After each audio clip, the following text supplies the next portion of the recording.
Hoje, na pregação do Evangelho, eu vou ler alguns versículos e vamos tratar e pensar neles, pois eles apontam a importância da palavra de Deus no assunto da salvação de cada pessoa, no assunto da salvação de um pecador. Pois, como você já tem ouvido em nossos vídeos, que a salvação é um ato de fé na pessoa do Senhor Jesus. Mas esta fé, ela se apoia, ela crê na palavra de Deus. Então acompanhe comigo algumas leituras e vamos ver, você que ainda não é salvo, e para você que diz que é salvo, para ver se o que você tem está de acordo com o que a Bíblia aponta, o caminho seguro para a nossa salvação. Vamos ler, primeiramente, as palavras do próprio Senhor Jesus, em João capítulo 5, começando no versículo 24. Note o que ele diz. Acompanhe comigo. Na verdade vos digo que quem ouve a minha palavra e crê, note aqui os dois elementos importantes no assunto da salvação. Na verdade vos digo que quem ouve a minha palavra e crê naquele que me enviou tem a vida eterna e não entrará em condenação, mas passou da morte para a vida.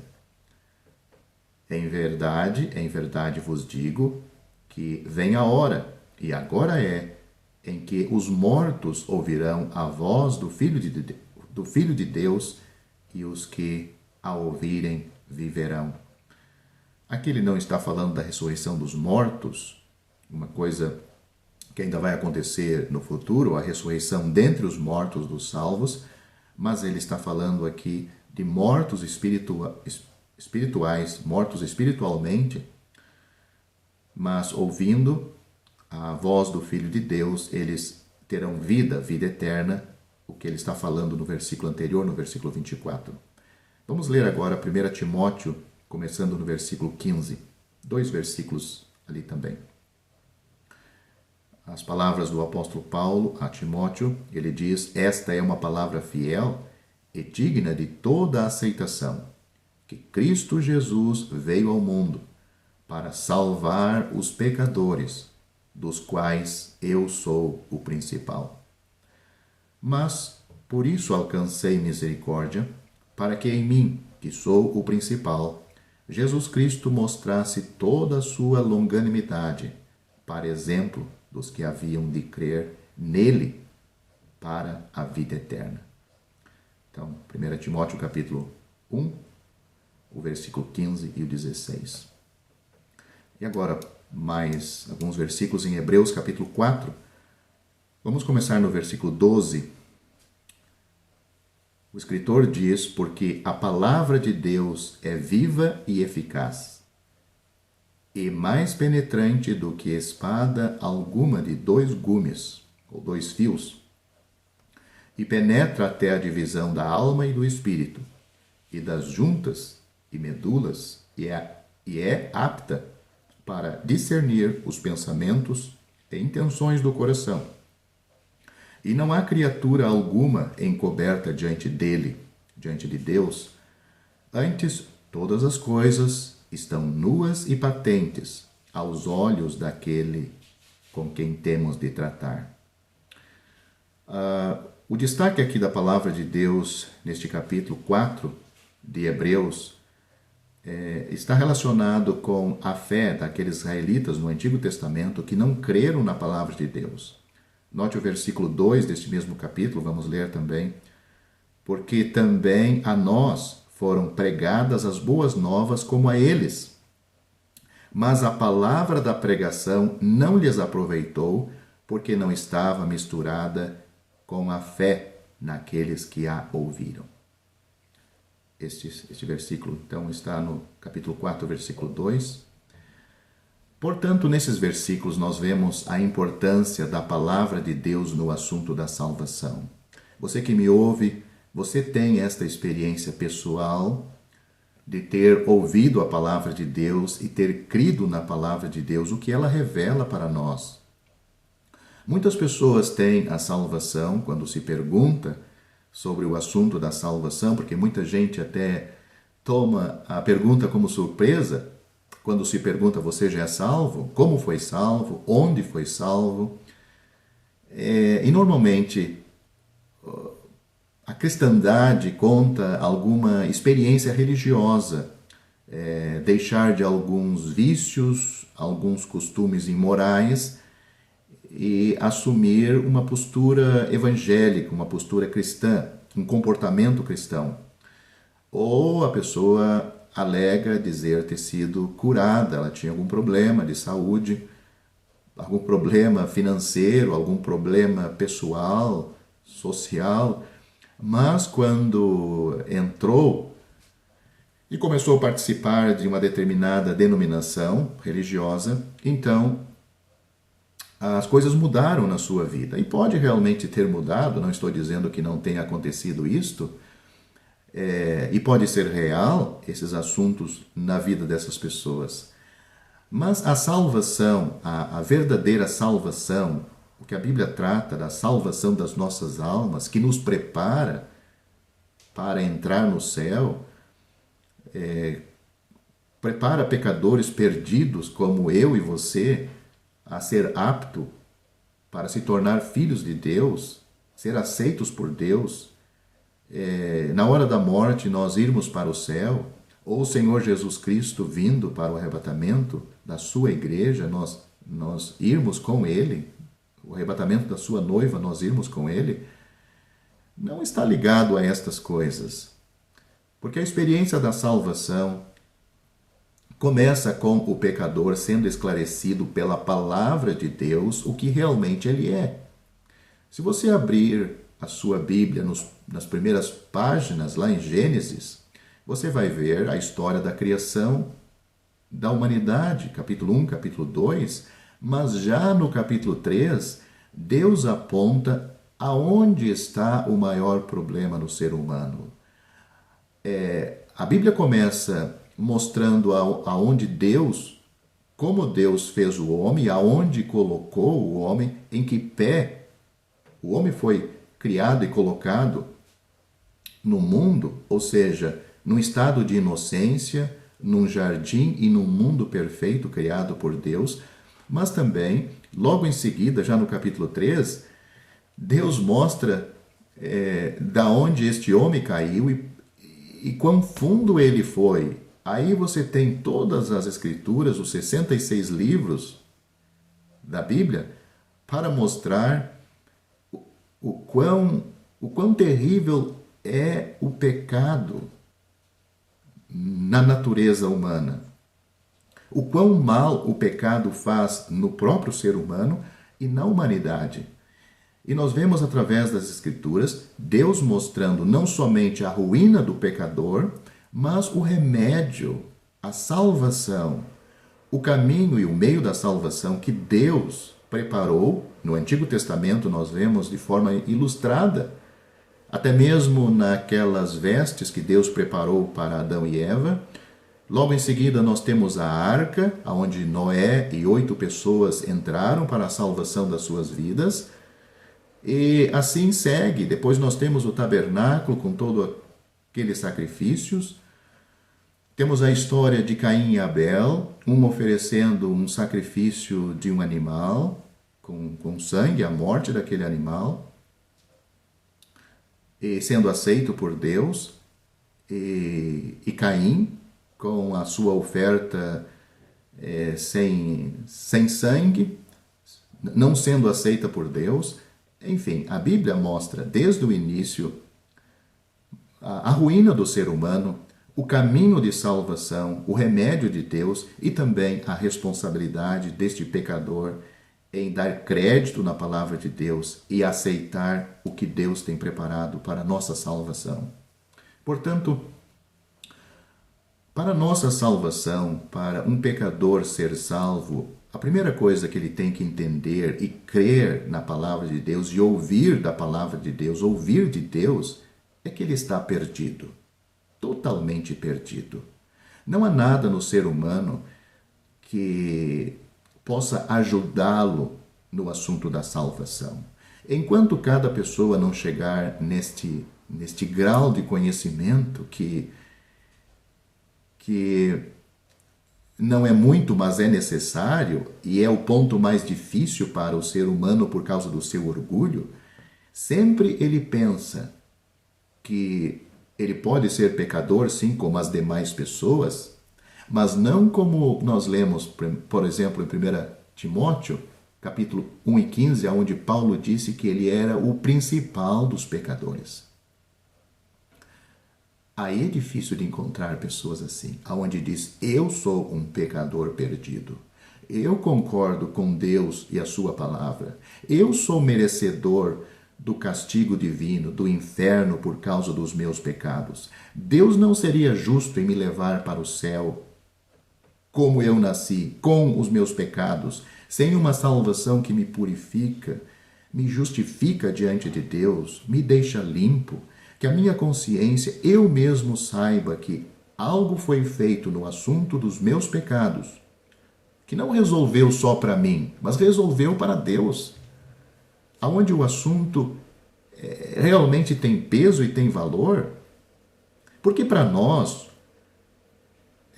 para nós, eu estou dizendo, para o mundo religioso, qualquer coisa serve para a salvação. Fazer algumas orações, acender algumas velas, fazer alguns jejuns, alguns sacrifícios, deixar de algumas coisas e praticar outras. Mas, meu prezado ouvinte, para nossa salvação, foi necessário a morte do Filho de Deus. Foi necessário não somente ele nascer aqui como um menino, lá em Belém, na manjedoura, mas foi necessário, como o Senhor Jesus Cristo mesmo disse para Nicodemos, em João capítulo 3, que como Moisés, em versículo 14, como Moisés levantou a serpente no deserto há muitos anos atrás, como Moisés levantou a serpente no deserto, é necessário que o Filho do Homem, falando dele mesmo, é necessário que o Filho do Homem seja levantado na cruz, para que todo aquele que nele crê não pereça, mas tenha a vida eterna. Cristo, ele morreu por nossos pecados. A morte do Senhor Jesus não foi um mártir. Não, a morte do Senhor Jesus na cruz foi para substituir eu e você. Ele tomou o nosso lugar. As Escrituras estão cheias de registros onde mostram este fato que ele foi ferido por nossas transgressões. E ele foi moído por nossas iniquidades. Que ele, o justo, padeceu por nós os injustos, para nos levar a Deus. Que ele levou em seu corpo os nossos pecados sobre aquele madeiro, para que nós, depois de salvos e mortos para os pecados, pudéssemos viver para a justiça. Deus o fez pecado por nós, para que nele nós fôssemos feitos justiça de Deus. Você tem, na experiência da sua salvação, que você diz ter, estes fatos, estas realidades, esta compreensão do que você foi salvo, como você foi salvo. Você já se viu um pecador perdido, arruinado por causa dos seus pecados. Leia o capítulo de Isaías, por exemplo, o capítulo 1 de Isaías, onde mostra aquela nação religiosa, como Deus via aquela nação. Eles não estavam se vendo assim, não. Eles estavam pensando que tudo estava bem, mas Deus, ao ver a situação depravada e pecaminosa daquele povo religioso, o capítulo 1 mostra, de maneira figurada, ilustrativa, que desde a planta do pé até a cabeça, o alto da cabeça, eram pessoas como se estivessem com chagas, sem ser tratadas, aquele pus exposto. Deus usa de linguagem figurada para mostrar a feiura dos nossos pecados. E como este pecador quer entrar no céu desta maneira, ou como ele quer preparar uma salvação para ele mesmo nestas condições, Isaías capítulo 64, versículo 6, seguindo esta mesma ilustração, o profeta Isaías diz: todos nós somos como o imundo. As nossas justiças são como trapos da imundícia. Não, meu prezado ouvinte, você e eu, nós precisamos de alguém que nos salve, alguém fora de nós, alguém fora não somente de nós pessoalmente, mas fora de nós, da humanidade como nós. E não precisamos ir muito longe para encontrar alguém que possa nos salvar. Nós acabamos de ler na palavra de Deus e sobre a palavra de Deus, o próprio Senhor Jesus Cristo dizendo: na verdade vos digo, que quem ouve a minha palavra, a importância de ouvir a palavra de Deus e crer, a importância da fé. A fé de um salvo não se apoiou em visões, em sentimentos sensoriais, em emoções, mas a fé de um salvo é apoiado na palavra de Deus. E a palavra de Deus aponta uma pessoa para nós descansar. A palavra de Deus, nós temos 4 evangelhos para descrever o que esta pessoa fez, como ela nasceu, da onde ela veio, como foi a sua vida, como ela morreu, ressuscitou dentre os mortos, voltou para o céu, o motivo da sua morte. Depois nós temos as epístolas, as cartas, as igrejas a pessoas salvas, como é o comportamento de um salvo. A palavra de Deus é viva, como nós lemos. Ela faz a obra que muitos pastores, missionários e padres querem fazer no lugar de Deus. É a palavra de Deus que faz a obra tanto da salvação como a obra na vida do crente, a obra de ensinar ele a vida cristã, o caminho cristão, e também a obra de restauração, caso este crente falhe e nós falhamos. O Senhor Jesus Cristo disse: na verdade vos digo, que quem ouve a minha palavra e crê naquele que me enviou, tem a vida eterna, não entrará em condenação, mas passou da morte para a vida. Ele segue dizendo, tratando do mesmo assunto, ele diz: na verdade vos digo que quem ouve, em verdade vos digo que vem a hora, e agora é, em que os mortos ouvirão a voz do Filho de Deus, e os que a ouvirem viverão. Note que estes mortos aqui não está tratando da ressurreição dos crentes dentre os mortos, nem da ressurreição dos ímpios, mas está tratando dos pecadores mortos espiritualmente. Paulo, escrevendo aos Efésios, ele fala esta verdade, que uma pessoa em seus pecados, ela está morta em ofensas e pecados. Naquele mesmo capítulo, Efésios capítulo 2, Paulo fala que Deus vivificou essas pessoas, ou seja, deu vida. É o que o Senhor Jesus está tratando, pelo menos aqui nesses versículos. Quem ouve a minha palavra, crê naquele que me enviou, tem a vida eterna.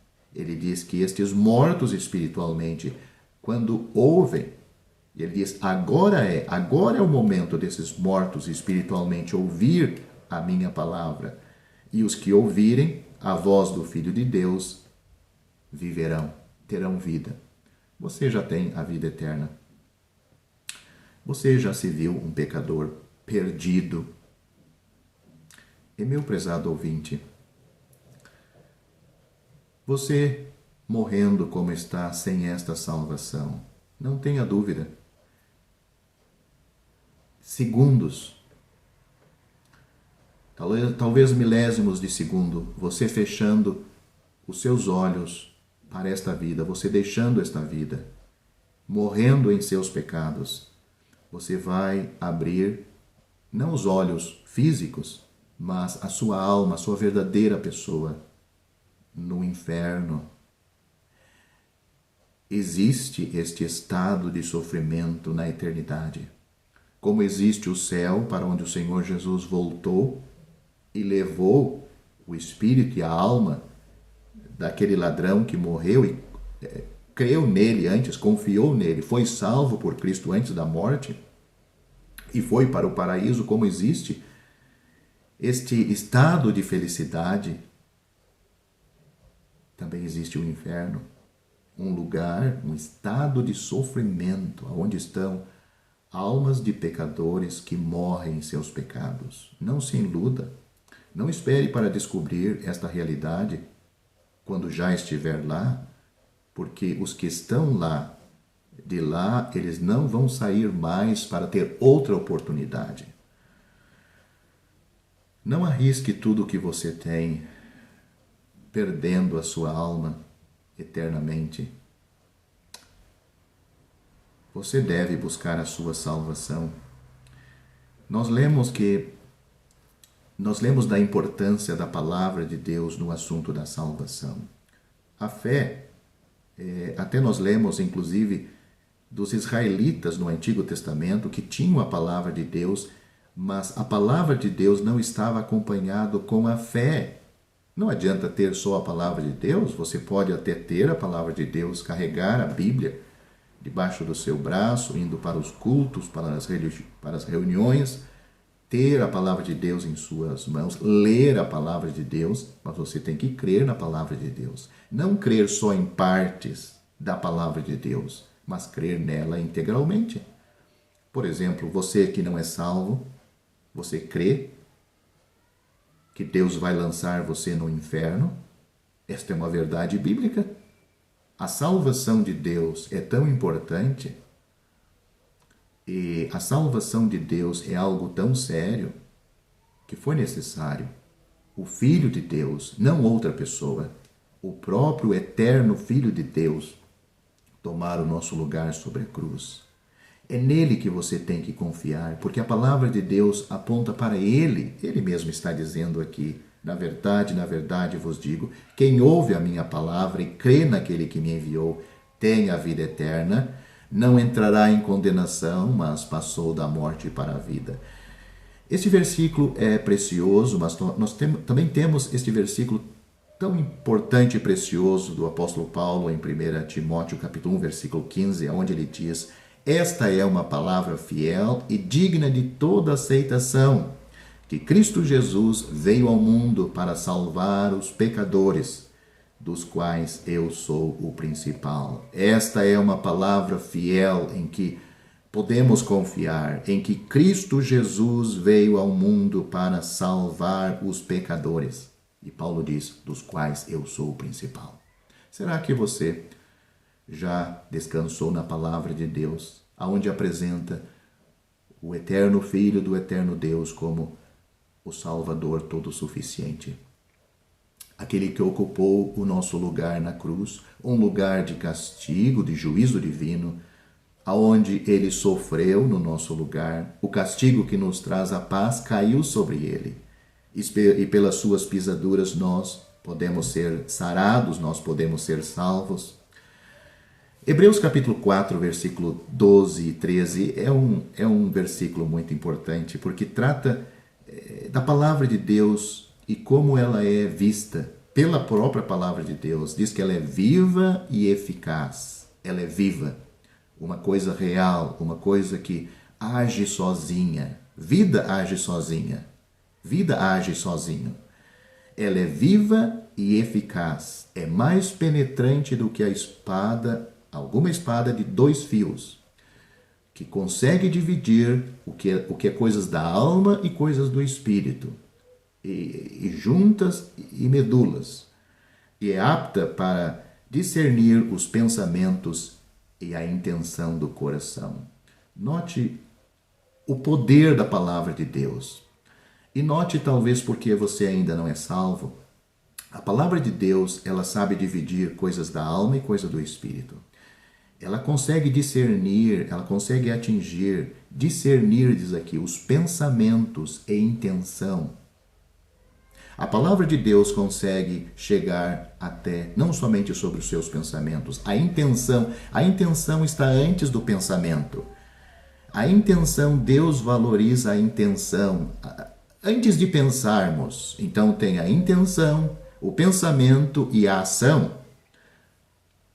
Antes de pensarmos e antes de agirmos, tem a intenção, e a palavra de Deus consegue alcançar esta intenção, e Deus sabe qual é a sua intenção. Muitas vezes nós podemos ter belos pensamentos, bons pensamentos, mas a nossa intenção é outra. Nós podemos ter certos comportamentos, mas a nossa intenção é outra. Por exemplo, eu estou dizendo um monte de palavras aqui, você pode estar gostando ou não gostando do que eu estou ouvindo, pode estar vendo o meu comportamento, mas você não sabe a minha intenção. Deus sabe. Pela palavra de Deus. E a palavra de Deus consegue atingir isto. Ela consegue chegar isto. E o que acontece muitas vezes? Quando a palavra de Deus atinge a nossa intenção e expõe aquilo que está errado nas nossas intenções, nós ou nos abrimos para que a palavra de Deus consiga concluir a sua obra de expor isto para nós mesmos, para que nós nos arrependamos dos nossos pecados, daquilo que nós encobrimos, escondemos. E como aquele publicano no Evangelho de Lucas, onde ele clama batendo no peito: ó Deus, tem misericórdia de mim, pecador.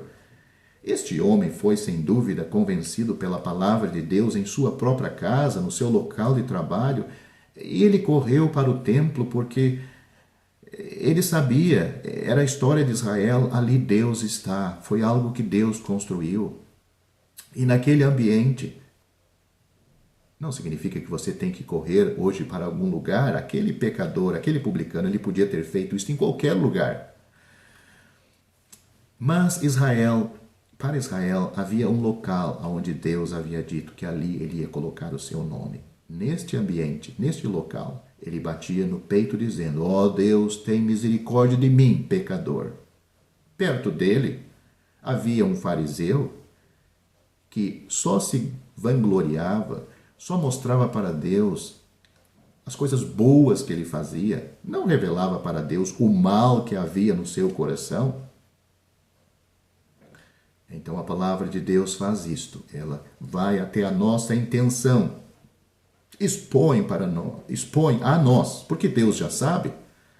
Não é Deus que precisa ficar sabendo dos nossos pecados, é nós mesmos que precisamos ver a nossa ruína. Pela palavra de Deus, nos ver a nós mesmos como Deus está nos vendo. E nós vamos entrar em desespero, nós vamos clamar por um Salvador. E será que existe um Salvador? A Bíblia apresenta um grande Salvador, todo suficiente. Esta é uma palavra fiel e digna de toda aceitação, que Cristo Jesus veio ao mundo para salvar os pecadores, dos quais eu, posso dizer, sou o principal. Mas como o apóstolo Paulo disse, ele disse: mas por isso alcancei misericórdia, para que em mim, que sou o principal, Jesus Cristo mostrasse toda a sua longanimidade para exemplo dos que haviam de crer nele para a vida eterna. Você já creu em Cristo para ter a vida eterna? A nova vida para ser salvo? Vou concluir mostrando, e nós lemos também aqui em Hebreus capítulo 4, no versículo 2, aonde pessoas religiosas, mesmo tendo a palavra de Deus, elas não foram salvas, não foram tocadas por esta palavra. O escritor diz: porque também a nós foram pregadas as boas novas, ou seja, boas novas é o Evangelho, como a eles, como aos israelitas. Mas a palavra da pregação nada lhes aproveitou, porquanto não estava misturada com a fé naqueles que a ouviram. Portanto, uma fé sem estar apoiada na palavra de Deus é algo sem valor. Para você ter uma fé genuína e verdadeira, ela tem que ter base na palavra de Deus. Não nas suas emoções, nos seus sentimentos. Ela tem que ter base. A fé verdadeira se apoia na palavra de Deus. Ela pode dizer: eu creio no que Deus está falando na sua palavra. Eu leio a palavra de Deus para ela dizer algo para o meu íntimo, não só para ter conhecimento e memorizar os versículos na cabeça, mas a palavra de Deus deve ir além dos pensamentos, até a nossa intenção. E lá a palavra de Deus deve operar em nós, expor o que das nossas intenções está errado, mostrar o caminho certo. Para uma pessoa, para um pecador não salvo, a palavra de Deus não tem uma regra de vida para ela mudar de um perfil para outro. Para um pecador não salvo, ele precisa nascer de novo. Ele precisa ter a vida de Deus implantada nele. O Senhor Jesus Cristo disse em João capítulo 10, versículo 28, que ele dá a vida eterna. E para aqueles que ele dá a vida eterna, nunca hão de perecer e ninguém pode arrebatar das suas mãos. Para começar o caminho para o céu, não é você ir à frente, aos pés do pastor, do padre ou do missionário, levantar a mão, se ajoelhar, orar, não. Para você começar o caminho para o céu, você tem que crer na palavra de Deus. Crer na palavra de Deus é você reconhecer que é um pecador perdido no caminho para o inferno. Crer que o Senhor Jesus Cristo morreu por seus pecados e receber esta pessoa como seu substituto. Foi isso que aconteceu comigo um dia. Eu vi que ali morreu alguém no meu lugar e eu o recebi. Se ele morreu por mim, eu creio. Creio nele como meu Salvador, eu o recebo. Aquele que ouve a minha palavra e crê naquele que me enviou, tem a vida eterna. O que significa isso, crer naquele que me enviou? Porque Deus enviou seu Filho com uma intenção para vir salvar os pecadores. Ele disse, o Senhor Jesus, quem crê em mim não é condenado. Quem crê em mim tem a vida eterna. Então, crer naquele que me enviou é crer na finalidade para com que o Pai enviou seu Filho. O Senhor Jesus Cristo disse que Deus amou o mundo de tal maneira que deu o seu Filho unigênito para que todo aquele que nele crê não pereça, mas tenha a vida eterna. Deixo o assunto com você. Em que a sua fé está apoiada para um dia entrar no céu? Examine-se. Examine-se, não deixe para descobrir que a sua fé sempre esteve apoiado em algo que não tinha valor. E quando você descobrir, será tarde demais, porque não precisa ser assim. Você ouve a palavra de Deus nesses vídeos, você pode ler a palavra de Deus, e a palavra de Deus ela é viva e eficaz. E a finalidade da palavra de Deus é chegar até a sua intenção. O escritor diz que e não há criatura alguma encoberta diante dele, diante de Deus. Antes todas as coisas estão nuas e patentes aos olhos daquele com quem temos de tratar. Ou seja, a palavra de Deus tem esta finalidade de deixar exposto aquilo que está no mais íntimo de nós. João capítulo 2, leia lá, o final de João capítulo 2, é dito que aqueles que criam no Senhor Jesus, o Senhor não confiava neles, porque ele bem sabia o que havia no homem. Mas existe existe a possibilidade de crer verdadeiramente, de uma maneira certa, correta, você tem que dar lugar para a palavra de Deus. Não tem importância para o que o pastor diz, para o que o padre diz, para o que o missionário diz, se não esteja apoiado na palavra de Deus. Leia você mesmo a palavra de Deus e dê lugar na sua vida para a palavra de Deus.